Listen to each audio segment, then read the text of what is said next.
네, 영원한 가게 고 김광석 씨의 딸 서연양 사망 사건이 논란이 되고 있죠. 이런 가운데 김광석 씨의 형 김광복 씨가 고발인 신분으로 소환됐습니다. 네, 관련 내용 이중재 변호사와 함께 자세히 살펴보도록 하겠습니다. 어서 오십시오. 어서 오세요. 네, 자, 방금 영상 보신 대로 형인 김광복 씨가 서울지방경찰청에 오늘 출석을 해서 현재 조사를 받고 있는데요.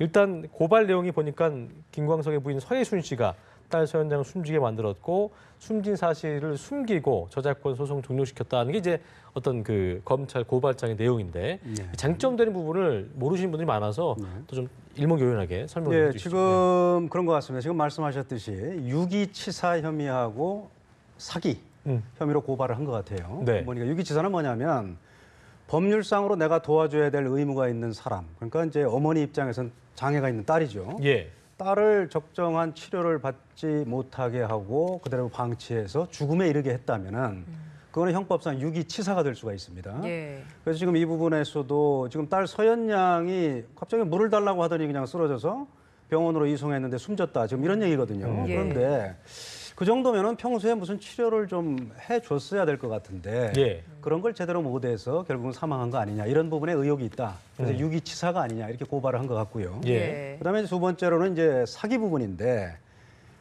김광석 씨가 사망한 이후에 김광석 씨의 그 친가 쪽 아버님, 부모님, 형 동생 이쪽하고 서예순 씨하고 이제 저작권에 대한 다툼이 있었단 말입니다. 네. 근데 결국은 그게 2008년도에 양쪽의 조정으로 합의가 됐어요. 그게 뭐냐면 원래 상속권의 우선순위는 직계 비속인 딸이 살아있으면 딸과 어머니가 공동 상속인이 되고요. 예. 만약에 딸이 사망을 했다면은 배우자인 서혜순 씨와 김광석 씨의 부모님이 공동 상속인이 됩니다. 그런데 딸의 사망 사실을 숨겼거든요. 그래서 이게 과연 결정적으로 저작권에 대한 상속권을 딸과 서혜순 씨에게 넘겨준 결정적인 원인이 됐다면 거기에 속은 거란 말입니다. 그래서 이 부분은 사기가 될 수 있는 거 아니냐. 그래서 이런 혐의로 고발을 한 거죠. 그렇군요. 유기치사 혐의에 대해서는 지금 서예순 씨가 부검 결과를 추가로 제출하겠다라는 입장을 밝혔고 그럼으로써 이제 조금은 더 이에 관련된 혐의에 대한 증거가 좀 나올 것 같고 소송 사기 지금 말씀해 주신 것처럼 소송 사기가 좀 관건이 될 것 같거든요. 이 부분 소송 사기가 될 수 있는 겁니까? 소송 사기는 진짜 관련 기록을 한번 봐야 돼요. 지금 우리가 속단하기는 굉장히 좀 어렵습니다. 뭐냐면 소송 사기가 되려면은 예. 일반적으로 재판 절차에서 허위의 주장을 하고 또 허위의 주장을 뒷받침하는 엉뚱한 허위의 증거를 제출해서 이기는 거예요.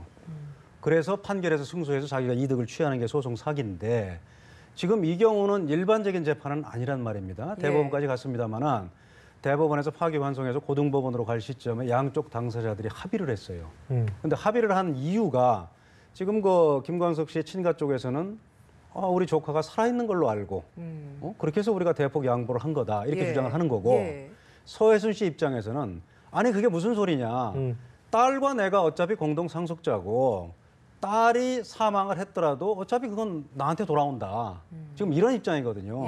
그래서 이 부분은 좀 관련 기록을 좀 더 우리 수사기관에서 살펴보고 과연 그런 합의를 해주는 데 있어서 서연양의 사망이 결정적인 요소였는지 이 부분을 좀 수사를 해봐야 결론을 낼 수 있을 것 같습니다. 아까 이제 그 기자가 김광복 씨한테 물어봤던 부분이 아마 그때 소송 조정할 때 그 서연양이 죽은 걸 알았더라면 어떻게 할 거냐라는 질문에 대해서 뭐 적극 대응할 거라는 말만 남겼는데 아마도 그때 그 사망한 걸 알았다면 좀 상황이 달라지지 않았겠습니까? 알았다면은 자기들이 응하지 않았을 것이다 그런 얘기를 하는 것 같아요. 왜냐하면 아까도 말씀드렸습니다만 딸이 사망을 했다면은 김광석 씨의 부모님과 서혜순 씨가 공동 상속인이 되거든요. 근데 딸이 살아있게 되면은 어차피 김광석 씨의 부모님은 권리를 주장을 못 합니다. 특별한 약정이 있지 않는 한. 그렇기 때문에 딸의 사망 유무는 굉장히 중요한 거다. 지금 이렇게 김광석 씨의 형은 주장을 하는 거죠. 그래서 그 부분을 오늘 조사를 받으면서 충분히 밝히겠다. 그런 의사표시를 한 거죠. 그제 저녁에 이제 그 한 라디오 언론에 나왔었고 오늘 오전에도 라디오 인터뷰를 서혜순 씨가 했는데요. 일단 그제 방송 보고 나서 이제 많은 네티즌들 누리꾼들이 이제 뭐 의혹이 더 커지고 있다는 말도 했고 오늘 같은 경우는 이제 못한 말을 많이 해서 못한 말을 좀 하려고 인터뷰를 오히려 응했다고 요청했다고 그러는데 기본적으로 계속해서 어떤 그 의혹이 해소되는 부분은 아닌 것 같아요. 더 커지고 있는 느낌 같습니다. 해소되진 않아요. 저는 뭐 오늘 거는 못 봤습니다만은 월요일 날 뭐 방송사하고 인터뷰한 건 제가 쭉 봤는데 보니까 뭐 느끼시겠습니다만은 굉장히 좀 일반인하고는 사고 방식이 다른 거는 분명한 것 같아요. 서예순 씨가. 물론 뭐 10여 년이라는 딸이 죽은 지는 뭐 10여 년이라는 세월이 지났고 김광석 씨가 사망한 지는 뭐 20년이 조금 넘었는데 뭐 잊혀질 수는 있겠지만 그럼에도 불구하고 그런 기억을 다시 떠올려서 얘기할 때는 굉장히 좀 뭐 말하는 것도 좀 뭐 조심스럽고 굉장히 그 충격이 클 텐데 정말 남 얘기하는 것처럼 뭐 얘기를 했고 때로는 웃으면서 답변을 했단 말입니다. 그래서 이런 점에서는 일반인의 상식하고는 굉장히 좀 동떨어진 그런 사고방식을 가진 분이면 틀림없는 것 같고요. 그래서 자꾸 의혹을 제기하는 걸로 보입니다. 그렇지만은 우리가 한 가지 주의할 거는 지금 과연 서예순 씨가 딸을 그렇게 제대로 관리를 안 해서 제대로 치료를 안 해줘서 사망하게 했는지 이 부분은 형사적인 문제입니다. 그래서 예.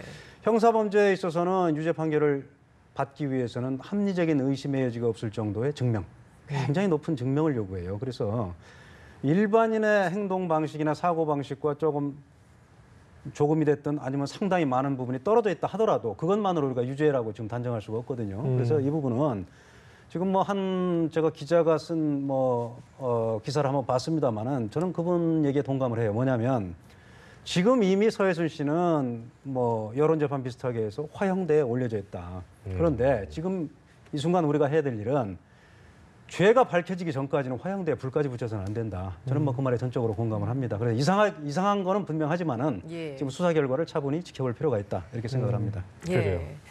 이제 저작권의 향방이 어디로 갈 것이냐 이것도 좀 주된 관심사일 것 같습니다. 만약에 김서연 양의 사망에 서예순 씨가 관련이 돼 있다라고 한다면 이게 결국에 나중에 상속 결격 사유가 또 되지 않을까라는 뭐 점이 일반적으로 이건 뭐 조사를 해봐야 되겠습니다만 일반적으로는 그렇습니다. 공동 상속자거든요. 딸하고는 고인의 배우자와 딸은 공동 상속인인데 자기와 동순이인 공동 상속인을 정말 뭐 살해를 했거나 살해하려고 의도를 했거나 뭐 이런 경우에는 상속자로서의 자격이 박탈됩니다. 그래서 그것도 수사 결과에 달려 있다. 이렇게 말씀드릴 그러면 수 그 있습니다. 자격이 박탈되고 나면 그 상속권은 그럼 다음에는 당연히 뭐 누구에게로 넘어가는 거예요? 상속권은 지금 할머니하고, 딸도 예. 사망을 했기 때문에 결국은 직계 존속인 할머니한테 갈 수밖에 없죠. 그렇군요.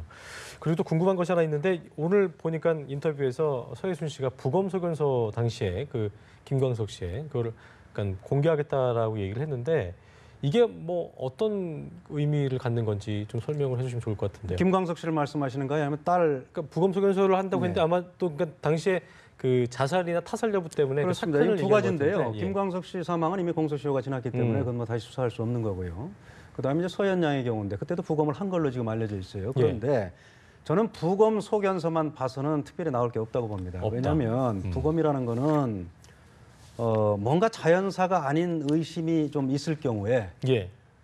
검사가 지휘를 해서 부검을 하는 거거든요. 예. 근데 부검 결과 그때 서연 양의 경우에도 무슨 뭐 감기약 정도 이 정도 먹은 거 외에는 다른 흔적이 안 나왔어요. 예. 그리고 유족들이 특별히 이의 제기를 안 하면은 그냥 추가적인 수사를 안 하고 넘어가는 경우가 대부분입니다. 그렇기 예, 때문에 예. 부검 소견서만으로 뭐 참고 자료는 될 수 있겠습니다만은 거기에 지금 타살의 의심이 있다 이런 자료는 근본적으로 나올 수가 없죠. 그런 게 있었다면 그때 수사가 이루어진 거죠. 그렇군요. 예. 알겠습니다. 자, 주제를 좀 바꿔서 다른 이야기를 좀 해보겠습니다. 5조 원에 이르는 규모의 기업형 불법 도박 사이트를 운영한 일당이 무더기로 검거가 됐는데요. 이들이 이제 불법으로 얻은 돈으로 이제 수입차도 굴리고, 그러니까 뭐 호화 생활을 한 건데, 사치 생활을 한 건데, 상당히 좀 그 규모가 큰 것 같습니다. 뭐 제가 본 것 중에는 사상 최대 같아요. 거의 그렇습니다. 뭐 지금 5조 원이면 거의 거의 뭐- 5조 원에 이르는 예. 거니까요. 그래서 이걸 보니까 지금 이런 경우에요. 국내도 여러 가지 도박 사이트가 있습니다만은 국내에서 도박을 할 경우에는 도박자들이 자기가 돈을 따더라도 이 돈을 제대로 못 받는 경우가 상당히 많았다는 거예요. 예. 뭐 어차피 뭐 범죄 조직 비슷한 뭐 사람들이니까요. 예. 그런데 이번에 도박 사이트를 운영한 사람들은 해외 사이트를 개발을 한 거예요. 해외에 있는 사이트 운영자들과 계약을 해서 국내 판권 계약을 체결하고 그리고 이제 국내에서 그 환전 해주는 사람들을 철저히 그 조직을 해놔가지고 철저하게 딴 돈을 돌려주는 이런 시스템을 구축한 겁니다. 자기들 나름대로는. 예. 그러다 보니까 굉장히 신뢰를 얻은 거죠. 그러니까 회원 수도 늘어나고 그러다 보니까 이렇게 엄청난 규모의 예. 도박 사이트를 운영하게 된 거죠. 그렇군요. 근데 여기에 지금 가담한 게 평범한 직장을 다니는 사람들도 포함됐다는 게 좀 문제인 것 같아요. 지금 어차피 예. 평범한 일반 직장인들도 돈의 유혹에 뭐 넘어갈 수 있는 사람들이 많거든요. 그리고 이게 어차피 도박이라는 게 인터넷 사이트를 통해서 뭐 합니다만 그 돈을 줄 때는 환전해주는 사람이 있어야 되거든요. 네. 그걸 계좌로 보내줬다가는 그대로 신분이 들통이 나니까 뭐 보내주는 사람이나 받는 예. 사람이나 그렇기 때문에 환전을 해주는 사람, 또 돈을 보관하는 사람, 배달해주는 사람, 뭐 그런 경우가 있을 수 있고요. 그 다음에 또 이 범인들에게 고급 외제차를 차명이나 대포폰으로 팔은 이런 뭐 딜러들도 있었고요. 뭐 이런 사람들의 협조가 필요하고 그렇기 때문에 범죄 조직들은 일반인들에게 엄청난 수수료를 제공을 하는 거죠. 그러면 그 유혹에 넘어가기 때문에 일반인들이 다수 가담할 수 있는 그런 구조가 되겠습니다. 네. 해외로 도피를 한 상태로 알려지고 있습니다. 도박 조직폭력배 박 씨 등 14명에 대해서 인터폴 적색 수배가 내려진 상태인데 어쨌든 불법 도박 수법이 뭐 아시겠지만 예전보다 훨씬 더 진화되고 있기 때문에 뭐 그 규모도 그렇고요. 상당히 강력한 처벌이 이루어질 것으로 예상이 되는데 어떻게 좀 예상해 볼 수 있을까요? 예, 처벌은 뭐 당연히 해야죠. 그런데 이제 문제는 이 사람들의 신병을 확보할 수 있느냐 이게 이제 문제죠.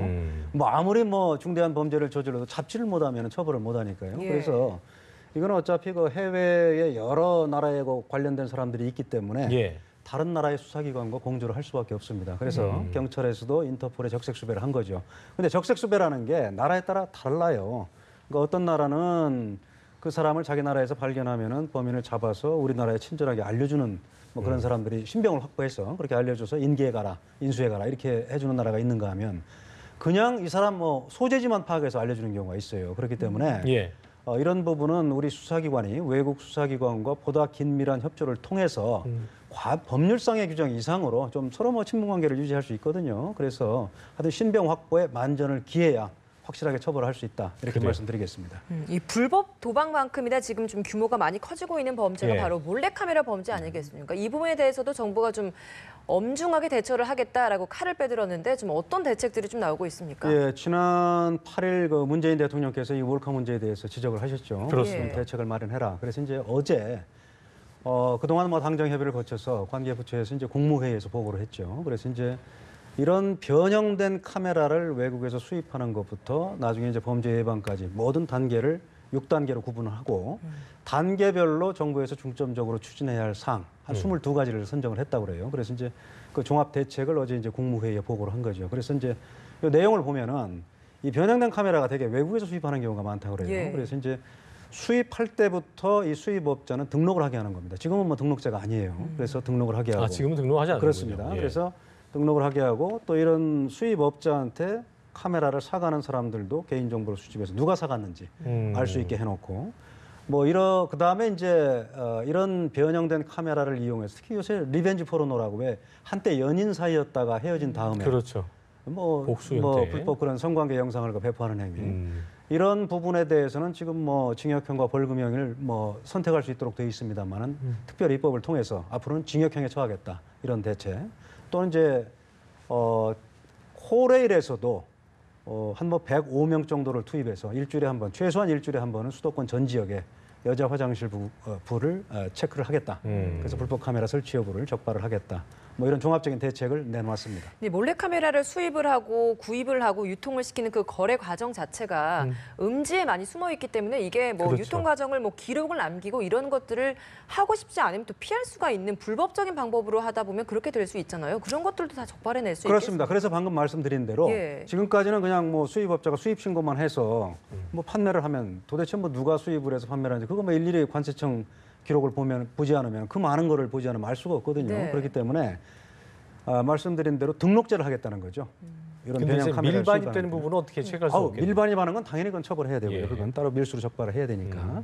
그런데 이런 등록제를 해놓으면은 변형 카메라라는 게 정말 뭐 이런 범죄에 사용하는 것이 아니라 실제로 필요한 사람도 있을 수 있거든요. 그렇기 그렇죠. 때문에 목적에 따라서 양성화시켜서 예. 정상적으로 수입해서 등록하게 하고 그걸 사가는 사람들의 기록도 등재를 해놓겠다. 그리고 이제 뭐 핸드폰으로 이제 뭐 몰카 찍는 분들 그렇습니다. 이런 거에 대한 처벌이 좀 솜방망이 처벌이어서 이게 또 일어난다는 그 얘기가 있어서 이 부분도 좀 강화되지 않겠습니까? 그렇습니다. 그 부분도 종합적으로 포함해서 이런 뭐 거의 리벤지 포르노 수준에 이르면은 앞으로는 벌금형 안 하고 징역형으로 엄히 처벌하겠다. 이게 이제 그래요. 정부 발표 내용이었습니다. 알겠습니다. 끝으로 한 가지만 좀 더 여쭤보겠습니다. 검찰이 다음 달 중에 박 전 대통령 이게 추가 구속영장 발부 절차에 착수를 신청을 했죠. 네. 그러니까 이제 공이 법원으로 넘어가게 됐는데 과연 영장 발부가 추가로 될지 이 부분 참 관심이 가는 부분인 것 같습니다. 어떻게 참 예상하십니까? 어려운 부분인데요. 지금 피고인의 인권을 위해서는 구속 기간을 함부로 연장하는 거는 있어서는 안 되는 거고요. 예. 그렇기 때문에 박 전 대통령 변호인단 측에서는 그 얘기예요. 지금